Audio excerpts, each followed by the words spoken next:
Grabe, wala pong kapangyarihan na hihigit pa sa ating Panginoon. Sumusunod yung ulan, grabe, no? Nakakita na kayo sumusunod na ulan. Palakpakan natin sa Lord.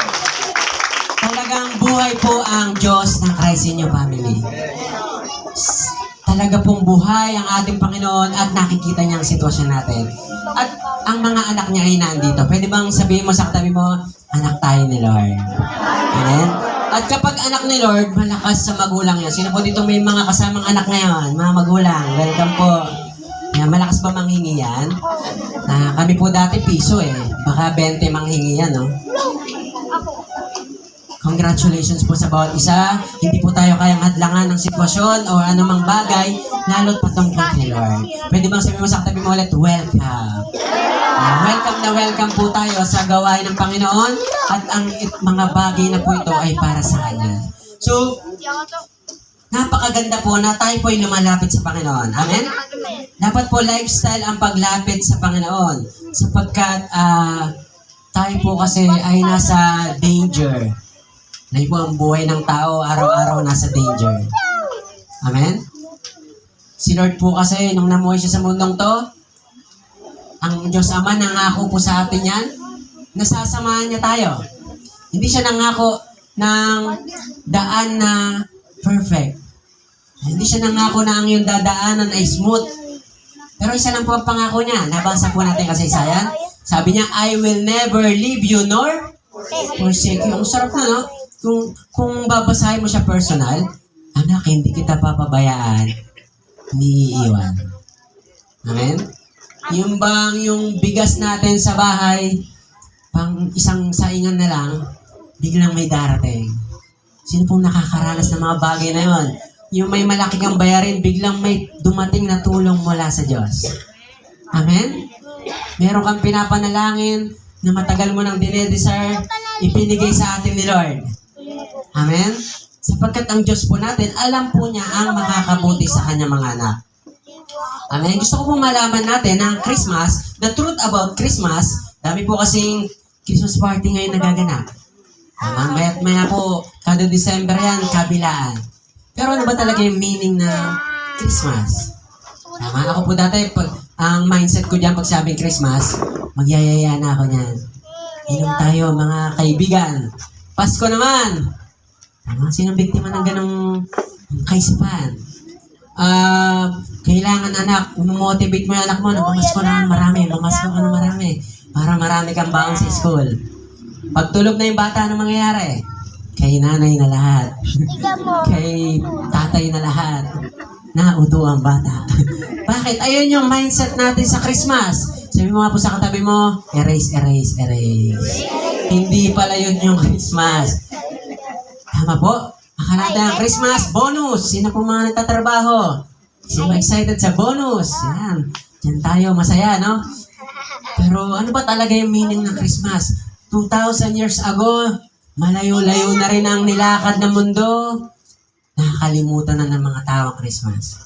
Ano ba talaga yung essence ng Christmas?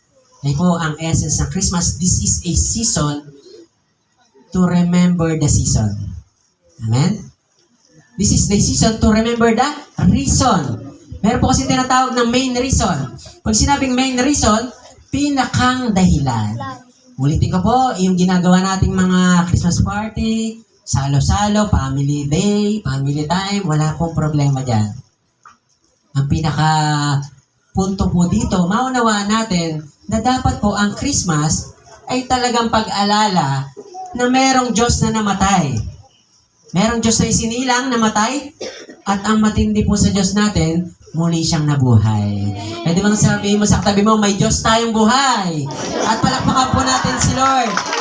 Sabi, no? Marami pong Diyos na sinasabi nila, namatay na, 6 feet below the ground. Hindi na po bumangon. Pero yung Diyos natin, after 3 days, bumangon po. Ibig sabihin, meron tayong Diyos na nabuhay at hindi na siya mamamatay kailanman. Hallelujah. Ang sabi po sa Jeremiah chapter 23 verse 1 to 6. Basahin ko muna po yung verse 5. The days are coming, declares the Lord, when it will raise up for David a righteous branch, a king who will reign wisely and do what is just and the right in the land. Gusto ko i-highlight yung word na wise. Wise and do what is just right. Grabe itong Diyos na to.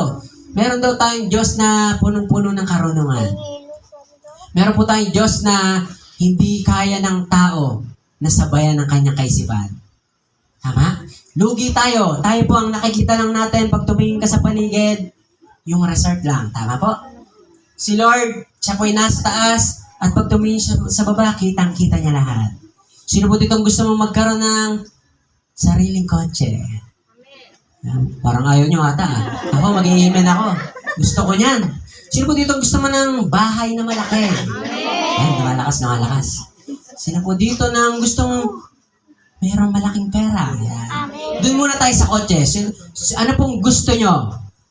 Yung pong nagbibilang ng poste o ikaw ay nagbibilang ng kotse? Pwede mo makita ko yung kamay ng gustong nagbibilang. Pastor, gusto ko nagbibilang ng kotse. Pwede mo taas kamay? Sige po, huwag po kayo maya. Ayan, meron. Hindi po, ano to? By faith yan. By faith tayo. Sino gusto mo nagbibilang ka ng kotse? Taas kamay. Mahali mo, magkakotse ka mamaya. Hindi ka pa rin convinced.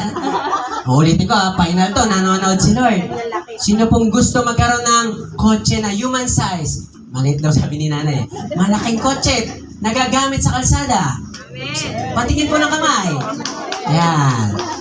O sino naman po dito ang gusto mo nagbibilang ng poste? Kaya pala nagets ko na, nabanggit ko na nga pala to. No? Nandaya nyo Kasi mga first timer na lang. So kung ako po tatanungin, gusto ko nagbibilang ng poste. Paano yung pastor? Kasi nakasakay ka sa kotse. Nagbibilang ka. Kasi pag kotse, nakatambay ka sa poste. Ang ugat po nun, hindi po tayo nag-networking ba? Kuya, may kotse ba din? Baka may paparami. Hindi po. Ang punto po ron, yung kaisipan natin ay hindi kagaya kay Lord.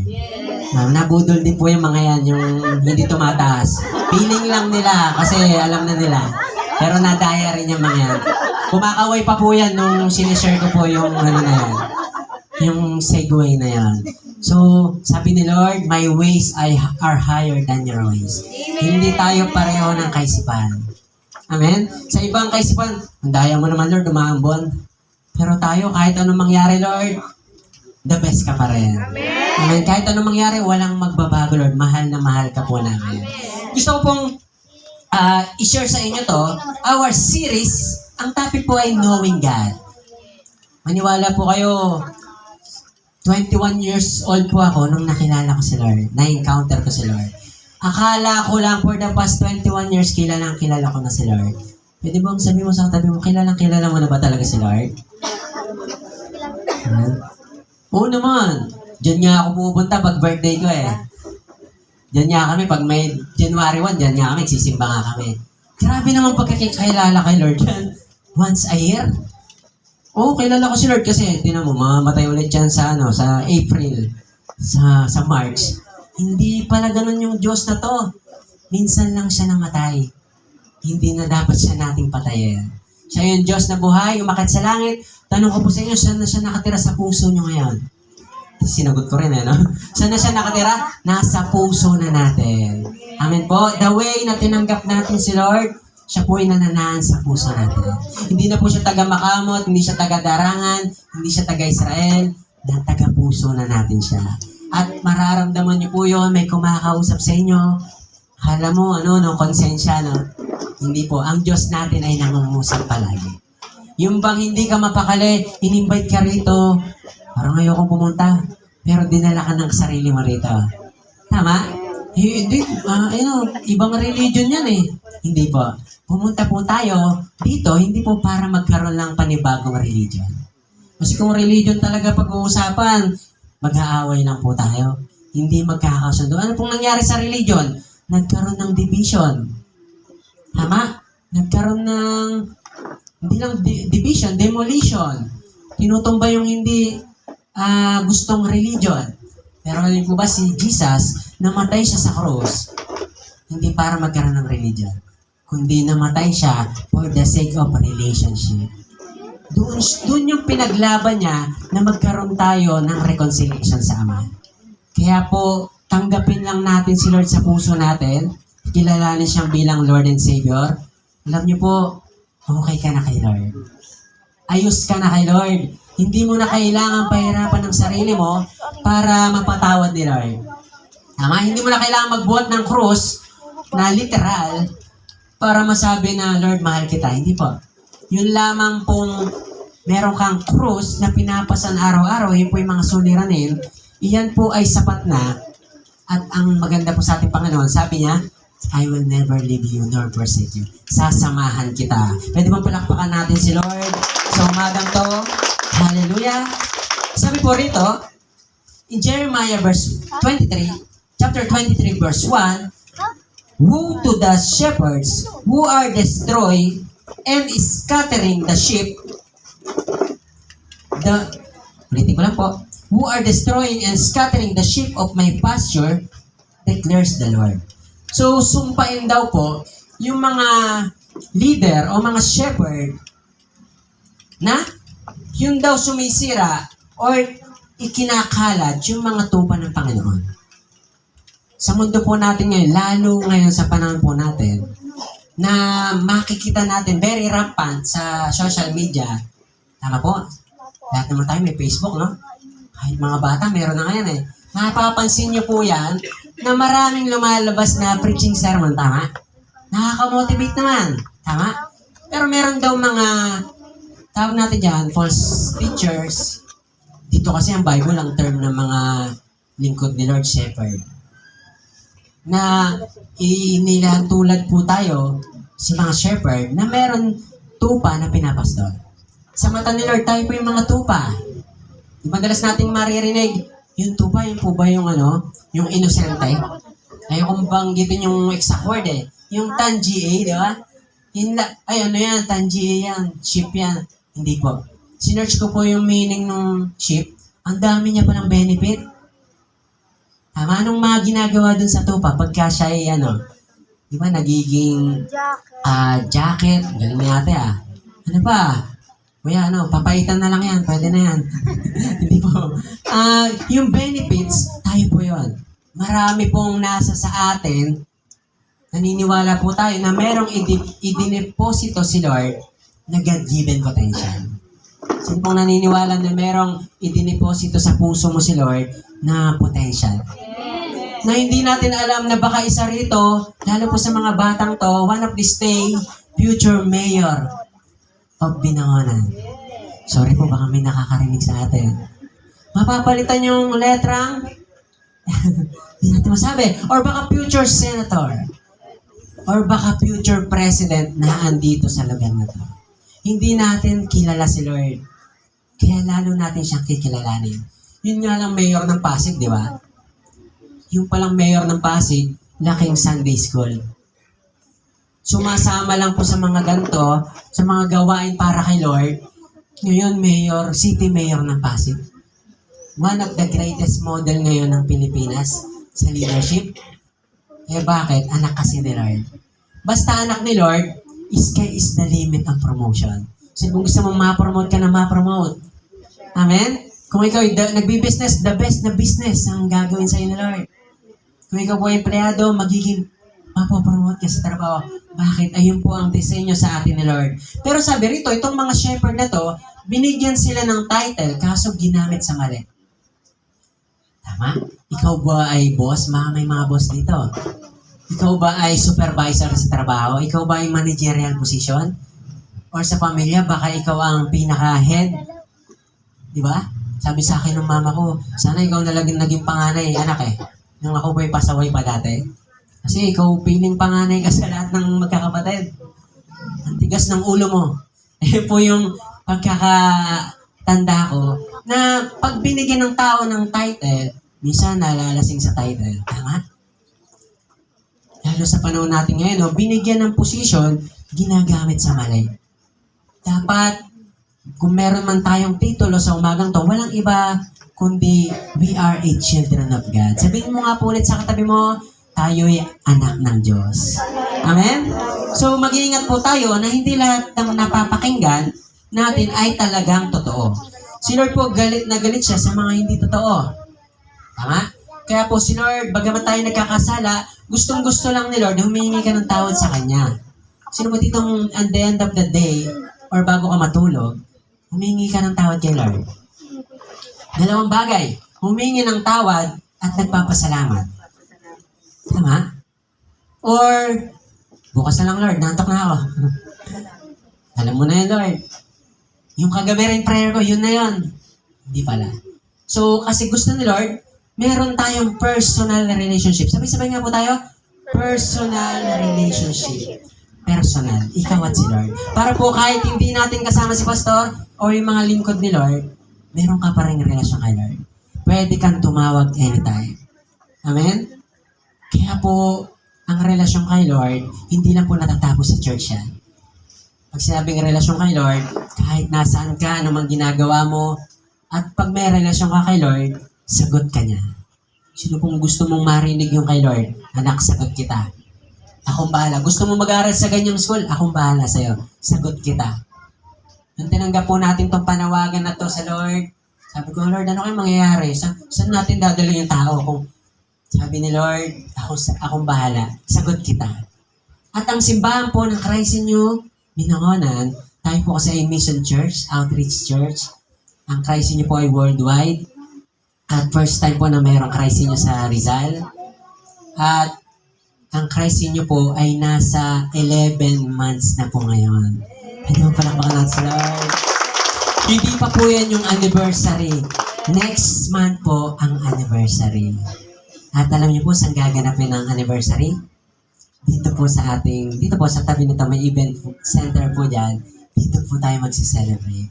1 year na po ang Christ in You. Palakpakan po natin muli si Lord.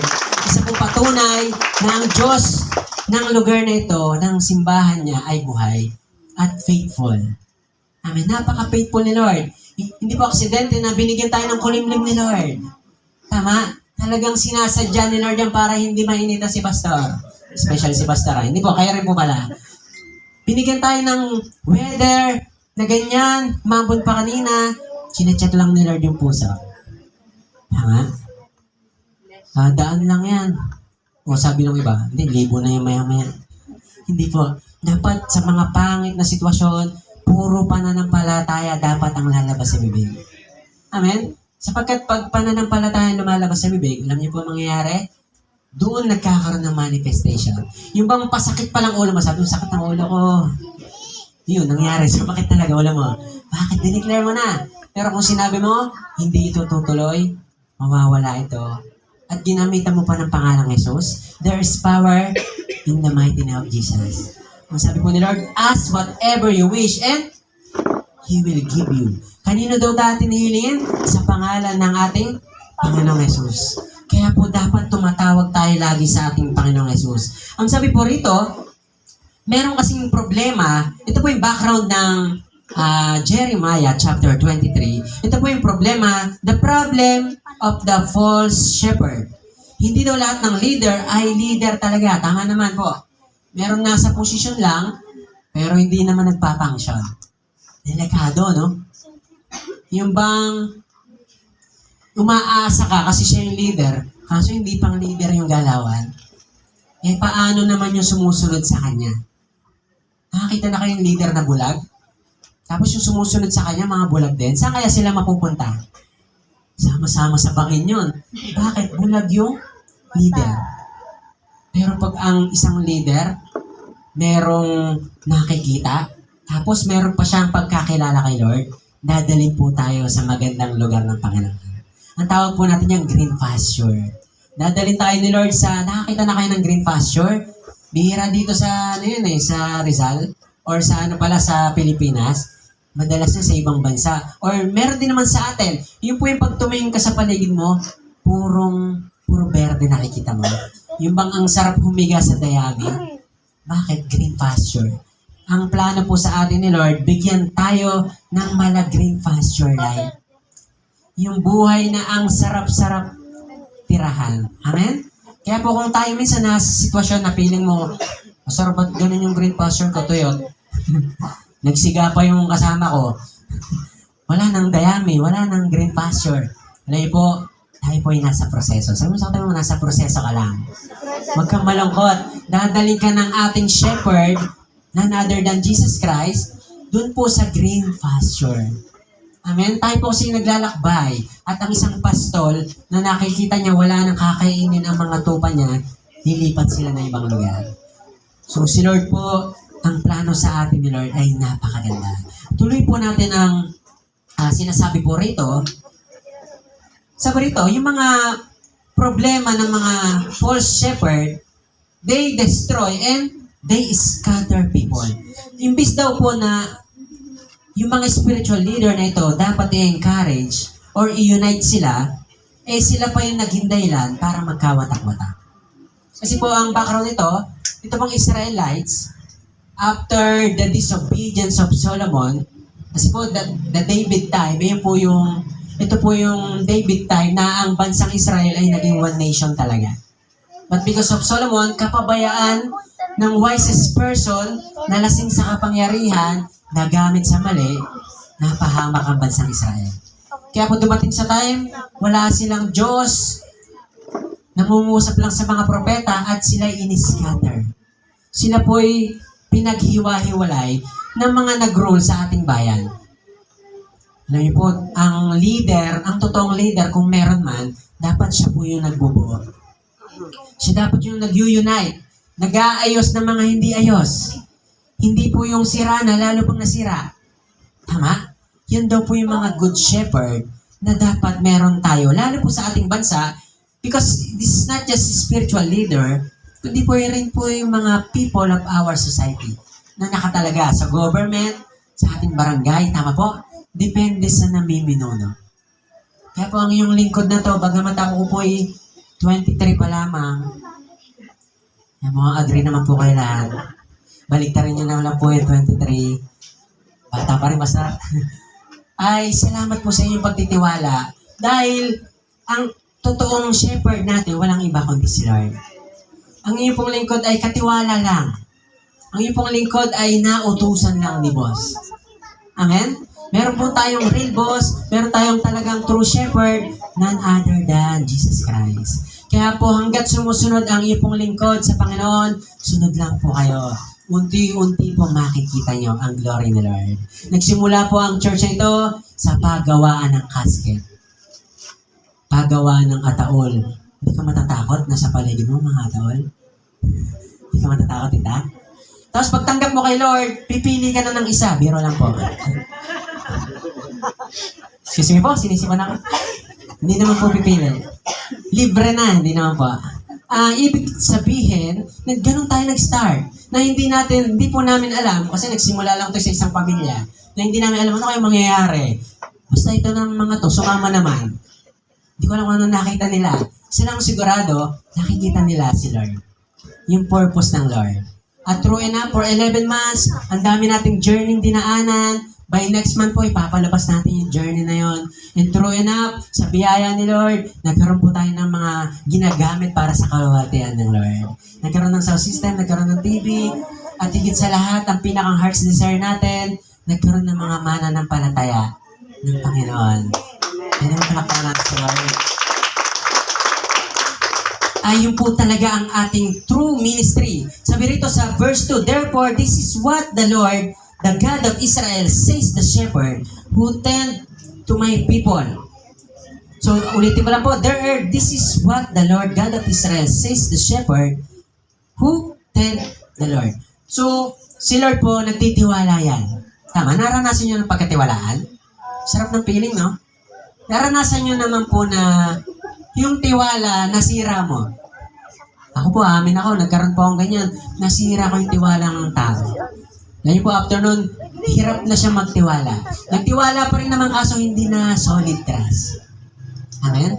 Kaya po sa ginagawa natin na to, at sa ating pong bayan ng Pilipinas, lalo po tayo, kahit tayo personal, babantayan niyo po yung word ng integrity. Pag sinabi integrity, yan po yung iyong dahilan para ang tao magtiwala sa'yo. Para lalo't si Lord. Sino pong gusto mong pagtiwalaan ni Lord? Gusto mo magkaroon ng magandang buhay, gusto, Lord, pangarap ko magkaroon ng sariling bahay. Tapos hindi pa rin magkaroon-karoon. Baka naghahanap pa si Lord ng dahilan para pagkatiwalaan ka. Solid na ba talaga itong anak ko? Kasi naniniwala po ang iyong lingkod na ang Diyos ay napaka-generous naman yan. Tama? Mas mayaman pa si Lord kaysa kay Henry C.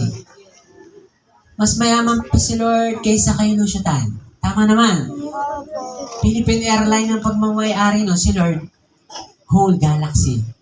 Tama? Hindi lang mundo. Buong galaxy. Pero si Lord po, sa tingin nyo, bakit hindi niya binibigay yung mga bagay na alam naman niya kailangan natin? Tama? Yung bang hingi ka ng hingi kay Lord, pero hindi lahat binibigay ni Lord? Tama? Kasi si Lord, minsan sasabihin sa inyo ni Lord, anak, you need to wait. Tama? May mga panalangin na sinasabi sa atin ni Lord, antay lang anak. Kasi may chinecheck pa sa puso. Kasi, pansinin natin, makakita ka ng isang addict yan, bigyan mo ng 1 milyon, anong gagawin niya ron? Saan niya dadalhin yun? Magyayaya pa yan, ha? Tara, game na!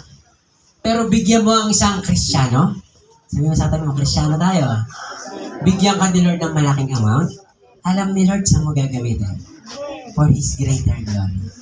Tama? So, kailangan lang pala i-check natin ni Lord ang puso ng kanyang mga anak para maging karapat-dapat. At minsan, or madalas, ang binibigay po ni Lord, hindi yung mga bagay na gusto mo. Sapagkat sa mga bagay na gusto po natin, yung mga gusto natin, doon po tayo napapahamak. Doon tayo napapasama, tama? Pero madalas ibigay ni Lord, yung mga kailangan lang. Yan, para hindi lumaki ulo. Para hindi maging mapagmalaki kay Lord. Ako po, nung kagaya niyo po ako, kung ako'y nakaupo dyan, bigyan ako ni Lord ng 2 milyon. Wala po ako sa church. Bakit hindi ready ang puso? Kaya po, sabi mo sa tabi mo, i-ready ang puso. Yan, si Lord po ay generous talaga yan. At si Lord po, lagi tayong sinasamahan. Ayaw ni Lord ng injustice. Ayaw ni Lord yung anak niya inaapi. Miss, hindi ito minsan natutuya. Puro ka church siya, baka mapunta ka sa lumampas ka ng langit. Nasabihan ka na nun. Sabi ko, dati may nagsabi sa akin nun, okay lang siguro lumampas sa langit. At least pagbagsak mo, langit pa rin. Kaysa kapusin naman sa langit. Saan ka babagsak nun? Tama po? So, mindset is very important. At kagaya po ni Yahweh, ng ating Diyos, hindi siya pumapayag na ang kanyang anak ay may injustice. Remember David? Tama? Napakabatang shepherd boy. Hinarap yung higante. Bakit hindi siya natakot? Bakit? May Yahweh kasi. Tama? Tinumba yung higante. Bakit? May Yahweh yun eh. Tama? Kapag may Diyos ka daw, if God is for us, who can be against us? Yung higante, mas malaki pa yung Diyos ni David sa kanya. Umaaraw na po good news. Yan, nakikita ko po. So, hindi pwedeng pagkasama mo si Lord, talo ka. Kaya po, gaya ng binanggit natin last week, may mga panalo na talo at may mga talong panalo. Akala lang ng iba, natalo tayo. Pero ang totoo, panalo talaga tayo. Amen? Because Jesus Christ, kagaya po ng ating Panginoong Jesus, napako sa krus, siguro tawa ng tawa yung demonyo that time. Tapos, napako yung Diyos nila. Hindi makaalis sa krus. Tama? Pero hindi alam ng demonyo. Yung demonyo po kasi may bobo talaga. Ayan. Masakit yung word na bobo, no? Yung demonyo, hindi lang may bobo talaga. Tama? Hindi alam ng demonyo na kailangan talaga mamatay ni Jesus sa krus. Hindi alam ng demonyo na kailangan dumanak ang dugo para ma-justify ang kanyang mga anak. Because the Bible said in Isaiah, without shedding of the blood, there will be no salvation. Sapagkat nung araw, ang salvation, nag-aalay ng mga hayop. Yung ini-sprinkle yung dugo, ginigiitan, tapos, ang ginagawa po dyan ay yung puyo'y susunugin at ito po yung mabangong sabi sa Panginoon. Pinapatawad na tayo sa kasalanan natin. Ganun po yung pag-aalay. But Jesus Christ, when He died on the cross, isahang handog. Ibig sabihin, from Old Testament to New Testament hanggang sa panahon po natin ngayon, yung pong ginawa ng Diyos ay para sa ating lahat. Kaya po nung namatay si Jesus sa cross, isa lang pong ang sigurado, meron ng available na kaligtasan sa lahat. Pwede bang palakpakan natin si Lord? Yung salvation na yan, it is a one-time event of our lives. Matapos mong tanggapin si Lord, hindi ka na kailangan magduda. Pastor, kakamali pa rin ako May impyerno pa rin ba ako nun? Pastor, matagal ako nang hindi nag-church. May impyerno ba ako, Lord? Hindi po. Ikaw po ay tumanggap na kay Lord at ang pangalan po natin ay inukit. Grabe, no?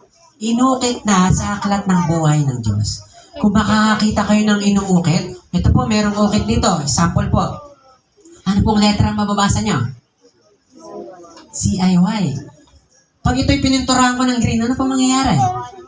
Basa pa rin ba? Pag ito'y pininturahan ko ng black, ganun pa rin no? So, ang pangalan natin po, once na inaccept mo si Jesus as your Lord and Savior, hindi na po ito kayang burahin. Kahit anong bura mo dyan ng pambura, hindi mabubura. Bakit? Si Lord kasi ang nag-ukit.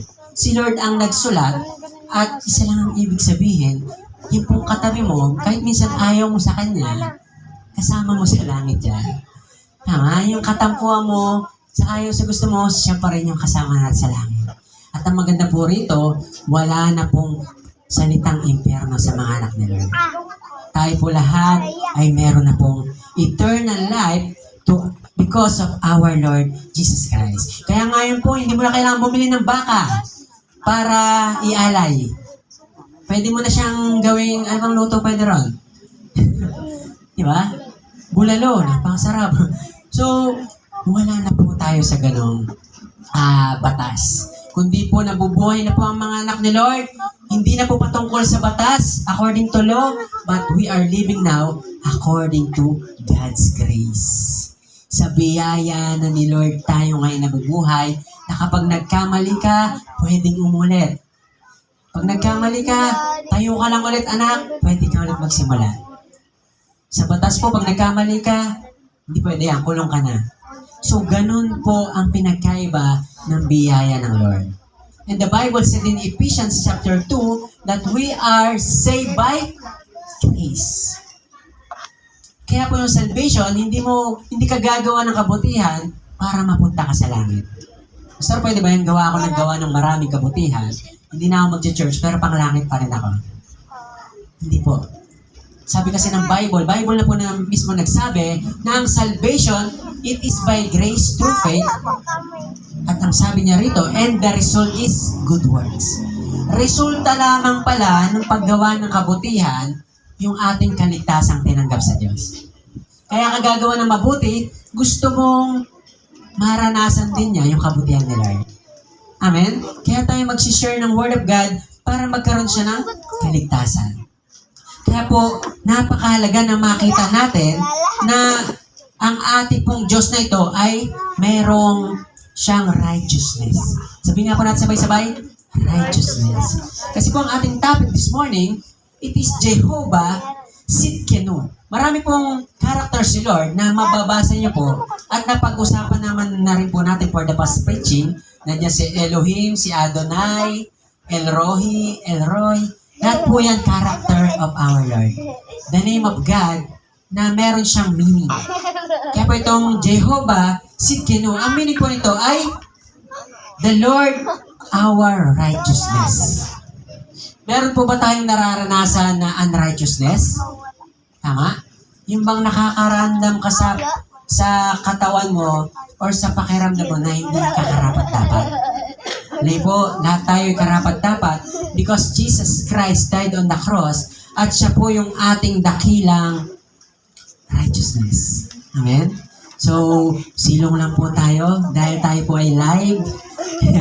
Tayo po ay naandito po sa ating gawain. Gusto ko pa rin pong ituloy ito habang po tayo ay naasa presensya pa rin po ng ating Panginoon. Pwede palakpakan pa rin natin si Lord.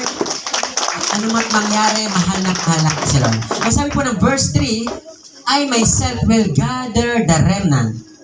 So, yung mga natitira daw po, the remnant of my flock, all the countries where I have driven them, I will bring them back to their pasture. Balikan po natin ulit yung mga Israelites na scatter sila, na napunta sila sa iba't ibang lugar. Kaya po, hindi natin alam baka may Israelites sa Pilipinas. Yan, yung bang mukhang parang hindi siya Pilipino. Paano mo malalaman ng isang taong Pilipino? Tatagalog. Bisa sa physical appearance, no? Kaya nga tayo'y mga Pinoy. Tayo'y hindi kano. Huwag kang mahihiya. Huwag nyo na pong ituloy. Masaktan tayo. So, dapat proud ka. Pero pag pumunta ka sa ibang bansa, alam niyo po, sikat ka ron. Kasi ang mga ilong nila ay pointed nose. Tayo po ay disappointed nose. Hindi po. Ayan po talaga ang pagkalikha ni Lord. Because you are wonderfully made. Yan. Perfectly and wonderfully made. Sabi mo, sa katabi mo kung babae, napakaganda mo. Kung lalaki yan, napakagandang lalaki mo. Yan. Sapagkat lahat tayo ay nilalang ng Lord, perfect in His eyes. Hindi po yung nilalang ka ni Lord, nangyari. Hindi po yung nilalang ka ni Lord, nabigla siya. What? Ba't ganito yung nangyari dito? Hindi po. Sabi ni Lord, the Bible na po nagsabi, nung nilalang tayo ni Lord, merong ngiti sa kanyang mga mukha. Tuwang-tuwa siya nung nilalang ka ni Lord. Kaya po sabihin mo sa katabi mo, yan na tayo talaga. So, sabi rito, magiging fruitful daw po ang mga tao and we will increase in number. Kasi yun yung gusto ni Lord. Tayo tayo mamumunga at mag-increase ng number. Nagsimula lang po tayo sa wala pa pong 20. Pero ngayon po, sa biyaya ni Lord, nagtutuloy-tuloy siya at nagpapadala si Lord ng mga mananampalataya pa po. And time will come, we will have our own church. Amen? Yung simbahan na masasabi nating regalo ni Lord. Yung simbahan na kahit anong mangyari, talagang ang magmamana nito next generation. Ito pong mga batang ito, time will come, baka isa sa kanila magtutuloy nito. Tama? Because Christ in you will last to eternity. Kaya po ito pong ating ginagawa, it is 11 months over eternity. Grabe, no? Walang katapusan to. Kaya po, dapat makita po natin na dapat po meron kang relasyon sa Lord personal. Para po pag may personal na relasyon ka, hindi ka basta-basta mauto. Naranas nyo na mauto? Kaya sinasabi, ito ang Diyos. Hindi po. Dapat makilala natin na ang Diyos talaga ng Bible ay si Jesus Christ. Tuloy po natin yung background, the problem of the false prophet. Sumunod po, the punishment of false prophet. May parusa sa kanila. Sa mga gumagawa po na mali, mayroong parusa. At ang pangatlo po, sabi rito, the purpose of the true shepherd. At sinusunod pa po rito, yung the promise of the true shepherd. So, meron daw bad shepherd and the good shepherd. Yung daw good shepherd, ito yung ginagawa niya. Yung true shepherd, nag-care daw sa mga sheep. Yan. Yan po yung true shepherd. Inaalagaan niya yung mga tupa ng Panginoon. Kaya po tayo dito, we have a culture na kung saan po, taking care po tayo sa bawat isa. Bang nagkakamustahan po tayo. Yun lamang po sa group chat, yung malaking kasama naman po sa prayer. Di ba, doon pa lang po, di ba, ang sarap na ng feeling na alam mong hindi lang ikaw ang mag-isang nananalangin. Ano po ginagawa? Comfort the shepherd.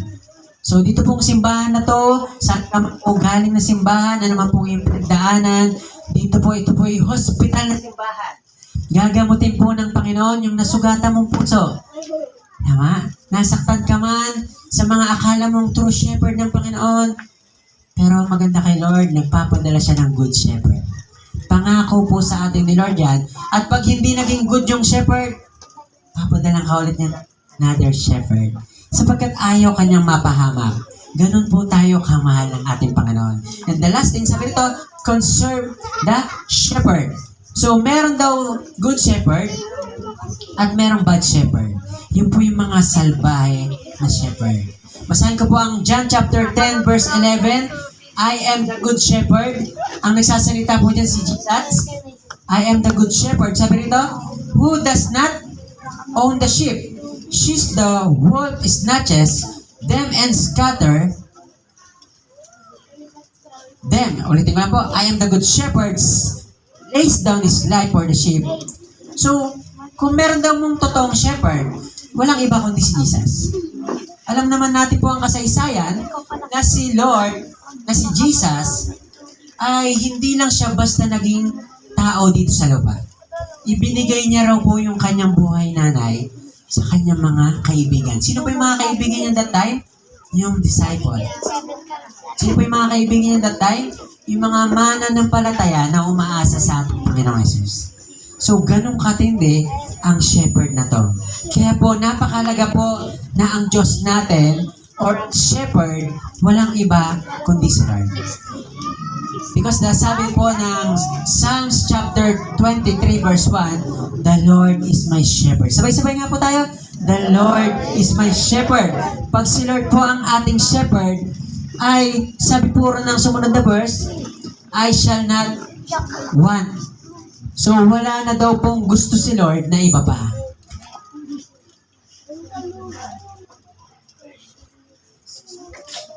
So si Lord po ay punong-puno na ng mga kailangan natin. Sino po dito may mga pangailangan?